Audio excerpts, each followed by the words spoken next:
여러분 안녕하십니까? 시사진단 이슈터치 아나운서 조서연입니다. 천만 서울 시민이 주목하는 이슈를 보다 알기 쉽게 풀어보고 전문가와 함께 깊이 들여다보는 시사진단 이슈터치. 오늘도 가장 뜨거운 주제를 선정해왔습니다. 시사진단 이슈터치 29번째 시간, 오늘의 주제입니다.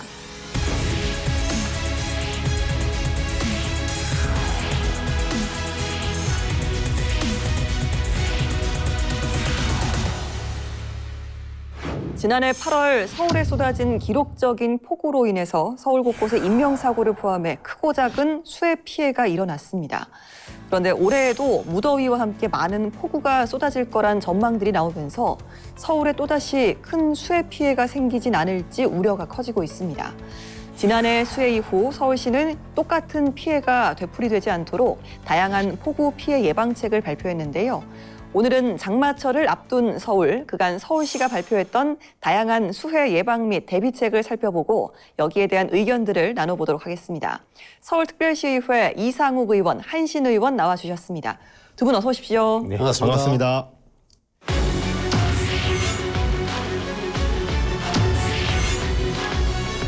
네, 앞서 말씀드렸지만 지난해 8월에 서울에 정말 기록적인 폭우가 쏟아졌습니다. 당시 서울시가 특히나 또 큰 피해를 입기도 했는데요. 당시에 기억나는 이 피해 상황들 한신 의원님부터 좀 이야기를 해주실까요? 예, 지난 8월 집중호우는 시간당 최대 140mm라는 기록적인 폭우가 내렸습니다. 예. 그래서 곳곳에 피해를 입혔는데요. 침수 피해를 최소화하기 위해 즉각 하천과 도로를 통제하고 침수 지역을 정비하는 등 전 직원이 비상체제로 전환하여 최선의 노력을 다했지만 안타깝게도 8명이 사망하고 예. 1명이 실종되는 인명피해와 2천여 명의 이재명이 발생했습니다. 특히 관악구 신림동에서는 반지하에 살던 일가족 3명이 사망하는 참담한 일이 발생했습니다. 예. 침수 신고를 해 경찰이 출동했으나 이미 주택 내에 물이 차 있었고 배수 작업을 위해 소방에 공동 대응을 요청했습니다. 배수 작업이 끝나고 가족을 발견했을 때엔 이미 일가족이 사망했었던 안타까운 사건입니다. 뿐만 아니라 동작구 지하층 주택에서도 침수로 인해 1명이 사망했고 동작구청의 직원 1명은 쓰러진 가로수 정리 작업을 하다가 감전사고로 사망하는 일이 발생하였습니다. 이와 같은 안타까운 일들이 서울 곳곳에서 많이 벌어졌습니다. 맞습니다. 당시 정말 안타까움을 자아냈던 그런 상황들이었는데요. 이렇게 좀 지난해 서울시 수해 피해 상황, 이상욱 의원께서는 또 어떤 것들이 기억나시나요? 네, 서울에서 작년에 진짜 많은 이재민들이 발생을 하고 사망사고도 있었는데요. 예. 특히 기억에 남는 건 언론에서도 그렇고 다양한 인터넷 커뮤니티에도 많이 돌아다녔었죠. 사진들이. 차가 둥둥 떠다니고 맞습니다. 차 위에서 구조를 기다리고 있는 사람들도 있었고요. 그런 안타까운 상황들이 연출됐던 이유는 그 강남 일대에는요. 최대 강우 처리량이 85mm 정도밖에 되지 않습니다. 근데 그때는 100mm가 넘었었기 때문에 그렇게 이제 도로가 물로 가득 차고 많은 사고들이 있을 수 있었는데요. 사실 이거에서 또 대치역 쪽은 어떤 상황인지 혹시 들어본 적 있으세요? 대치역이요? 예, 좀 소개를 좀 해주실까요? 대치역도 상습 침수 피해 구역입니다. 그런데 이제 그쪽은 아이들이 학원을 많이 다니는 곳이죠.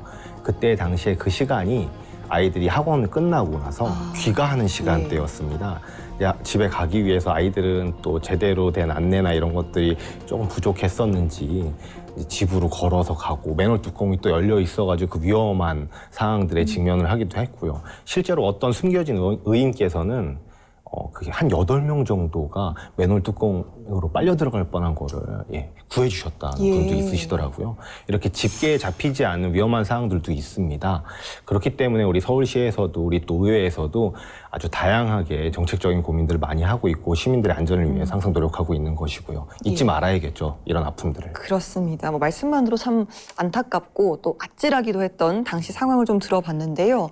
여기에 또 올해 큰 비가 내릴 거다 이런 전망이 나오니까 모두들 참 걱정이 많습니다.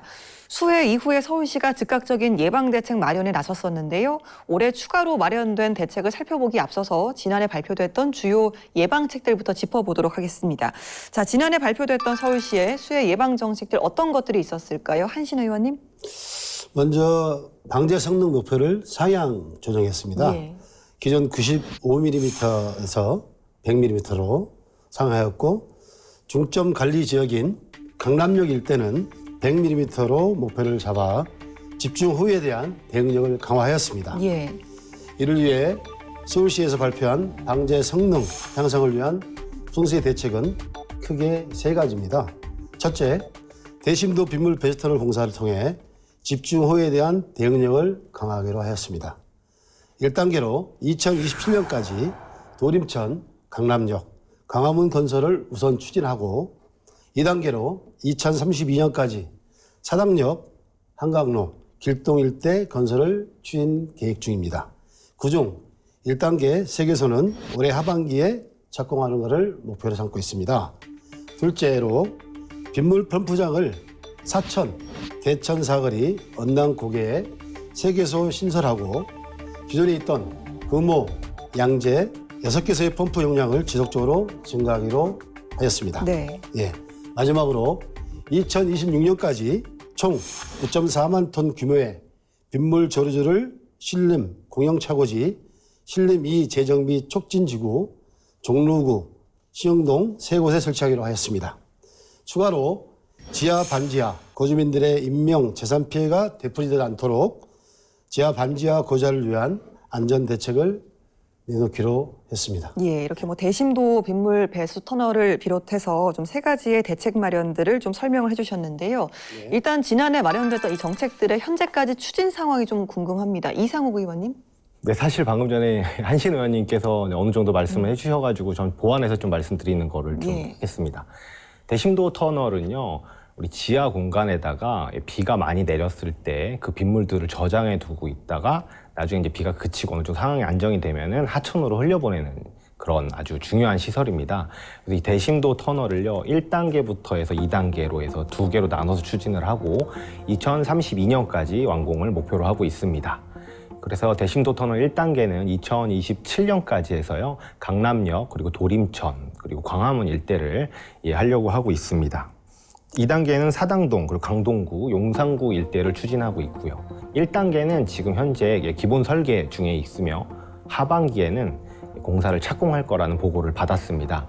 여러분들을 위해서 많은 노력을 기울이고 있지만요, 올해 비가 많이 내린다고 하니까 저희도 큰 걱정이 됩니다. 특히나 지금 저희가 정책을 설계해서 시행하고 있는 이런 내용들은 올해에는 사실 크게 반영이 못 된 부분들이 있습니다. 그렇기 때문에 여러분들께서는 수해 피해 없도록 많이 집중해서 주의를 기울여 주시면 좋을 것 같습니다. 예, 그래야겠습니다. 이 중에서도 이제 대심도 빗물 배수 터널 같은 경우는 말씀해 주신 것처럼 이제 올해 착공에 들어가는데 이게 또 굉장히 좀 막대한 예산이 투입된다고 합니다. 이번 사업에 대해서 좀 어떻게 보시는지 계속해서 이상욱 의원님 말씀해 주실까요? 예. 대심도 터널은 조금 전에 설명을 해드린 대로 아주 중요한 시설입니다. 특히 서울은 지상 공간에는 크게 할 수 있는, 사업을 진행할 수 있는 그런 땅들이 많지 않죠. 그렇기 때문에 지하를 활용할 수 있는 거고요. 지하에서 안전하게 활용해서 시민들의 눈에 보이진 않지만 시민들을 안전하게 할 수 있는 그런 시설입니다. 실제로 양천구하고 강서구 일대는요, 아주 비가 많이 내릴 때마다 수해로 항상 물난리가 나던 그런 지역이었습니다. 하지만 2020년에 신월 대심도 빗물 터널이 생긴 후에 그러한 물난리들이 거의 없어졌습니다. 올해 작년에 비가 내렸을 때도 마찬가지였죠. 작년처럼 올해 만약에 비가 똑같이 내린다면 해당 구역에서는 한 600세대가 침수될 거라는 그런 예측 정보 분석도 있었습니다. 그렇기 때문에 이런 비 피해가 많이 나지 않으려면 눈에 보이지 않는 시설, 하지만 예산은 많이 들어가지만 눈에 보이지 않는 이런 시설들에 대한 보강이 반드시 필요하다고 생각합니다. 알겠습니다. 자, 침수 피해를 막기 위한 참 중요한 시설인 만큼 좀 빠르고 안전하게 조성될 수 있도록 좀 최선을 다해야 된다. 이런 말씀까지 들어봤습니다. 이렇게 막대한 예산이 투입되는 대심도 빗물 배수 터널, 한신 의원께서는 어떻게 보고 계시나요? 지금 이상욱 의원님 말씀하신 대로 예산이 많이 투여되는 네. 그런 문제는 있습니다만은 대심도 빗물 배수 터널은 홍수 피해 예방, 인프라 개선과 도시 발전, 재난 대응 능력 강화, 지속 가능한 도시 관리 등 다양한 부분에 필요한 부분이라고 여겨집니다. 주거지역과 상업지역, 도로 등 다양한 지역에서 발생하는 홍수 문제에 대응하여 주민들과의 사회 안전을 보장하는 역할을 수행하고요. 재난 대응 능력을 높여줍니다. 이로 인해 극심한 폭우나 홍수 상황에서 빠른 배수의 효율적인 재난 대응을 가능케 하여 인명피해와 재산피해를 최소화할 수 있을 것입니다. 대신도 빗물 대수 터널에 완공되면 지상에선 도시 인프라 개선과 공간 활용을 통한 도시 발전이 기대됩니다. 지하 공간을 활용하여 빗물을 효율적으로 관리하고 재활용하는 시스템을 구축함으로써 물의 낭비를 줄일 수 있으리라 보여집니다. 대신도 빗물 배수 터널 착공은 큰 규모의 공사이기에 긴 시간과 상당한 예산이 소요됩니다. 착공 중에 시민의 안전을 위해 진행될 수 있는 또 다른 방향들도 모색해야 한다고 생각합니다. 알겠습니다. 자, 이렇게 지금까지 지난해 마련됐던 수해 예방 대비책들을 좀 살펴봤는데요. 그리고 올해 5월이죠. 서울시가 2023 풍수해 안전 대책을 추가로 발표를 했습니다. 그 가운데 침수 예경보제, 또 침수 예측 정보 시스템 이렇게가 좀 눈에 띄는데요. 어떤 체계로 운영이 되는 건지 먼저 이상욱 의원님. 네. 사실 이 침수 예측 프로그램은 저희 상임위에서 의원님들께서 꾸준히 정책적인 질의를 통해서 반드시 도입을 해야 된다라는 주장들 많이 해주셨습니다. 부산에서 실제로 도입을 하고 있고 부산에서 그거에 대해서 대통령상까지도 받을 정도로 아주 중요한 예측 시스템으로 자리를 잡고 있는데요.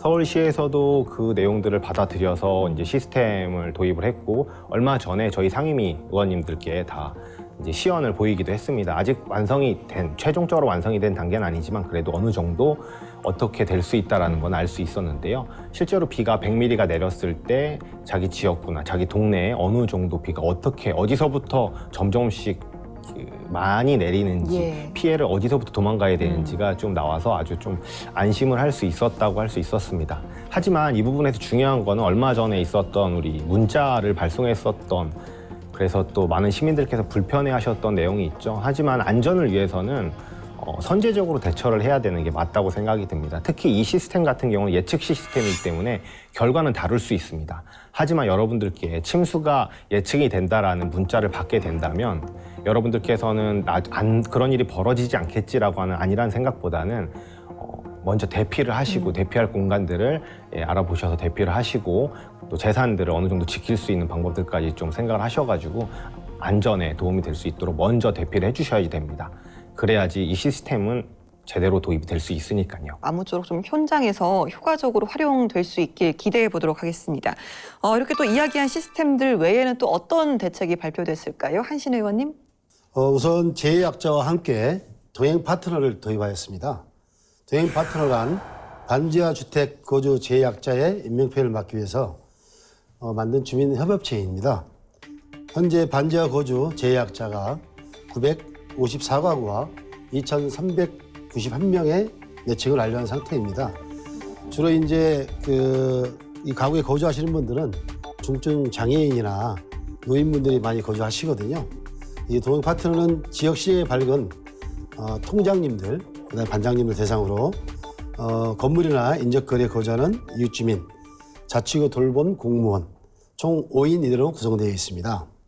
침수 예경보가 발령되면 돌봄 공무원들은 비상연락체계를 통해 동행 파트너 주민들과 제2약자에게 발령 상황을 신속하게 전파하고 파트너 주민들 연락을 받는 즉시 제2약자 가구에 출동해 대피를 돕는 구조입니다.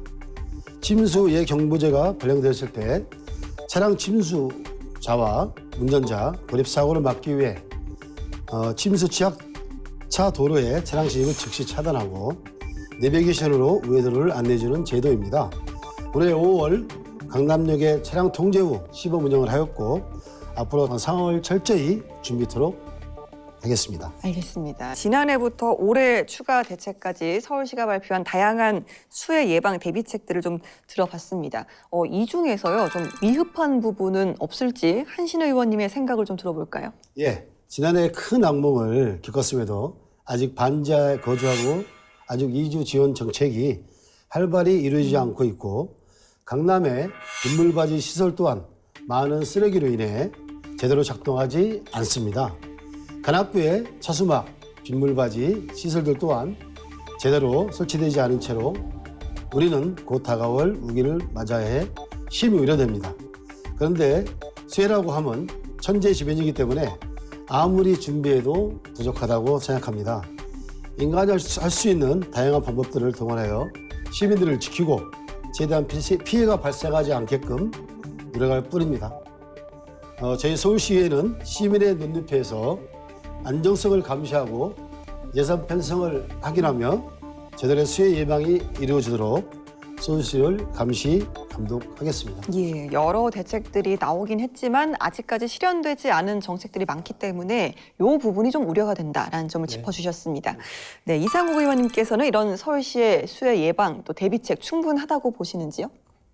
물론 기후변화로 인한 자연재해 또 재난 이런 것들은요. 어떻게 준비를 해도 항상 부족할 수밖에 없을 겁니다. 실제로 지금 서울시에서 추진하고 있는 정책은 올해 또 비가 같은 강우량이 내리게 된다면 비슷한 상황을 겪을 수밖에 없는 그런 단점이 있기 때문이죠. 시간이 걸리는 일들이 참 많습니다. 시민 여러분들께서는 이번에 도입된 예측 시스템 문자를 받게 된다면 그에 따라서 잘 이동을 하셔서 안전을 꼭 살피셔야 됩니다. 스스로를 지켜야 되는 상황은 당연하게 오게 될 수밖에 없으니까요. 특히 저희 서울시의회에서는 조례가 발의됐습니다. 이런 문자들을 발송할 때 그 목적과 어디로 항해해야 되는지 대피 장소나 이런 것들까지도 정확하게 담기게끔 조례가 발의가 됐으니까요. 그런 조례가 반영된 문자가 발송될 수 있도록 저희 의회에서도 노력해서 시민 여러분들의 안전을 지키는 서울시 의회가 되겠습니다. 예, 그렇다면 또 여기에서 좀 더 추가적으로 필요한 정책이 있다면 어떤 게 있을까요? 이상욱 의원님? 간이빗물 펌프장 그리고 저류조 확충은 당연히 더 필요하다고 생각합니다. 이게 서울시에서 확충을 하려고 하지만요. 땅이 부족할 뿐만 아니라 그 주변에 있는 사는 주민들께서 그 해당 시설에 대해서 좀 이렇게 반감이 있으시다고 하시더라고요. 하지만 그 시설은 지금 기술이 발전된 이 현 상황에서는 냄새가 크게 나지도 않고 소음이 발생하지도 않습니다. 주민들의 안전을 위해서 재산권 보호를 위해서 설치하는 시설인 만큼 시민 여러분들의 협조가 많이 필요하고요. 그리고 서울 일대에는요 아직도 설치 연도를 알 수 없는 하수도관들이 참 많습니다. 네. 특히 뭐 종로나 중구 이쪽에는 더 많다고 하는데요. 연도를 알 수 없는 하수관도도 점점씩 노후가 많이 심하게 됐기 때문에 이곳에서 누수가 발생하면은 결국에는 싱크홀까지 연결이 될 수 있습니다. 그 차가 많이 다니는 곳에서요. 그렇기 때문에 우리 서울시 의회에서는 그런 곳에 예산을 우선 배정할 수 있도록 노력을 할 것이고 시민 여러분들의 안전을 위해서 더더욱 많이 신경 쓰겠습니다. 의회로 여러분들의 많은 좋은 의견을 보내주신다면은 정책을 도입하는 데 있어서 더 큰 도움이 될 것 같습니다. 알겠습니다. 방제 시설의 확충이 좀 더 필요하다. 그리고 노후 시설도 좀 점검을 해야 된다. 이런 말씀 해주셨는데요. 자, 서울시 수해 예방을 위해서 또 추가로 필요한 정책은 어떤 게 있을지 한신 의원님께도 여쭤보겠습니다. 예, 그 비상대응 시스템을 강화해서 재난 상황에서 응급처치, 구조활동, 대피 등을 효율적으로 수행할 수 있는 시설을 마련해야 한다고 생각합니다. 침수 위험이 높은 지역을 식별하고 그에 맞는 관리 정책을 수립해야 합니다. 침수 위험 지역에 주택 건축을 제한하거나 번할 수 있는 필요가 있으며 비상 대피시설을 강화하는 등 조치가 필요하다고 생각합니다. 서울시는 하천과 배수 시스템의 유지 보수 및 관리를 강화해 정기적인 정비와 모니터링을 통해 하천의 유량과 수위를 적절하게 관리하고 침수 위험을 줄이는 데 기여해야 합니다. 침수 피해 복구 및 보상도 중요하다고 생각하거든요. 침수로 인해 피해가 발생할 경우에 피해 복구를 신속하게 진행하고 피해자들에게 적절한 보상을 제공해야 합니다.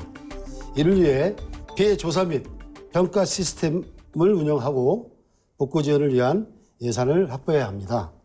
또 주민들께 교육 및 대응 능력 강화 교육이 필요한데요.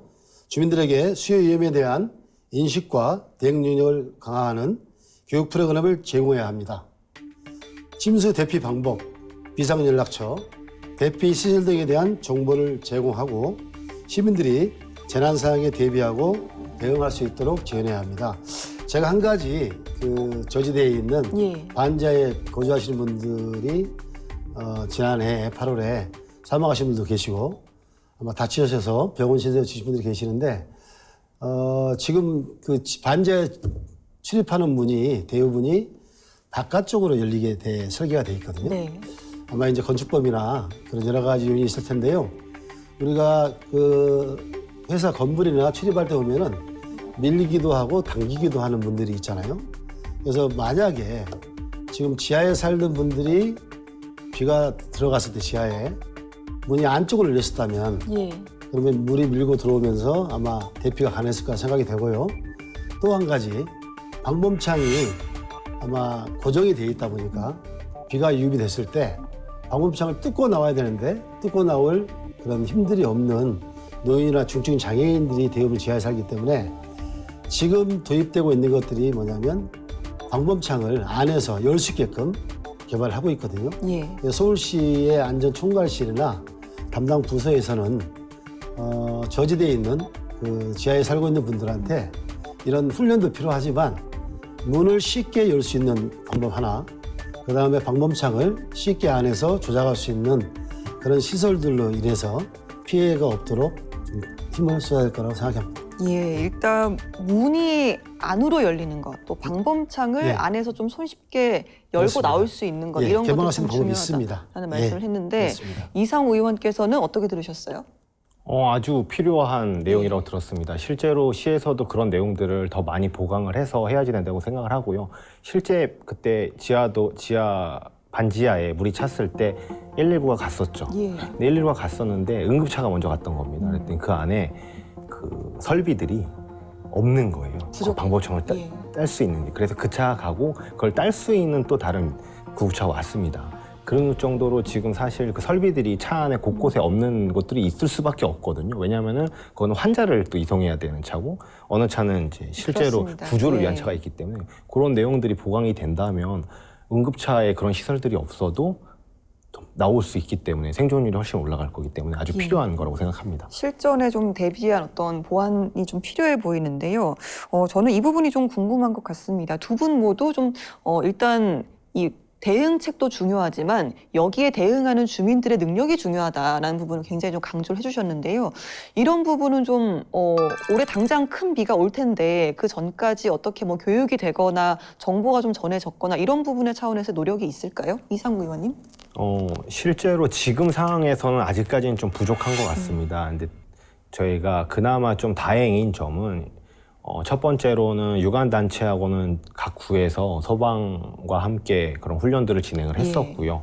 그리고 또 두 번째로는 전 국민께서 핸드폰을 사용을 하시고 SNS를 하고 계시고 인터넷을 통해서 다양한 정보들을 접하시기 때문에 그런 내용들이 자연스럽게 주민들에게 접근할 수 있도록 우리 정부와 서울시에서는 그런 안전 매뉴얼 예. 그리고 또 수해가 나거나 재난이 일어났을 때는 어떻게 해야 되는 행동 요령 이런 것들을 네. 어렵지 않게 풀어서 이렇게 배포를 해주신다면은 시민들이 인식하는 데 더 좋은 도움이 되지 않을까 싶습니다. 알겠습니다. 자, 침수 피해 복구 및 보상, 또 주민 교육 및 대응 능력 강화까지 말씀 들어봤습니다. 네, 지금까지 다가올 장마철 서울시가 발표한 예방 및 대비책에 대한 다양한 이야기들 나눠봤습니다. 서울특별시의회 이상욱 의원, 한신 의원과 함께했습니다. 두 분 오늘 말씀 고맙습니다. 감사합니다. 정확히 예측할 수 없는 천재지변, 생명이 최우선돼야 하는 만큼 철저한 대비와 예방이 어느 것보다 중요할 것으로 보입니다. 폭염과 집중호우가 예상되는 올해 여름 서울시의 예방 및 대비책이 효과적으로 실현되길 바라며 이를 통해서 모두가 건강한 여름을 보낼 수 있길 기원해 봅니다. 시사진단 이슈터치 오늘 여기서 마치겠습니다. 다음 시간에도 많은 시청 바랍니다. 함께해 주신 여러분 고맙습니다.